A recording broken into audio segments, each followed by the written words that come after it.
Today we're going to fix your push-ups in under 2 minutes. Whether you're trying to build a bigger chest, stronger arms, or finally do push-ups that don't look like a dying fish, these tips will instantly improve your form. First, let's talk about your hand placement. Place your hands roughly shoulder-width apart, with your wrists directly under your shoulders. A lot of people go way too wide, and while it might feel easier, it can put unnecessary stress on your shoulders. Next, let's talk about your body position. Before you even do a rep, squeeze your glutes and tighten your core. Your body should form a straight line from your head all the way to your heels. Not a banana, not a mountain, a straight line. If your hips sag toward the floor or shoot up into the air, you're making the exercise harder on your joints and easier on your muscles. Now let's fix your elbows.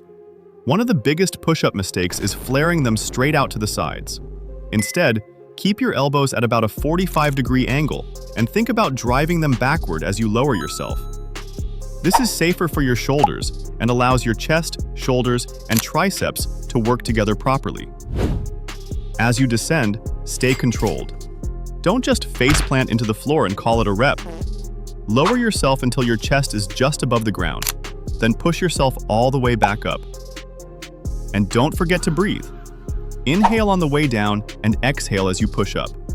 Simple, but surprisingly easy to forget. Push-ups are one of the best bodyweight exercises you can do, but only if you're doing them correctly. Don't forget to like and subscribe for more fitness tips.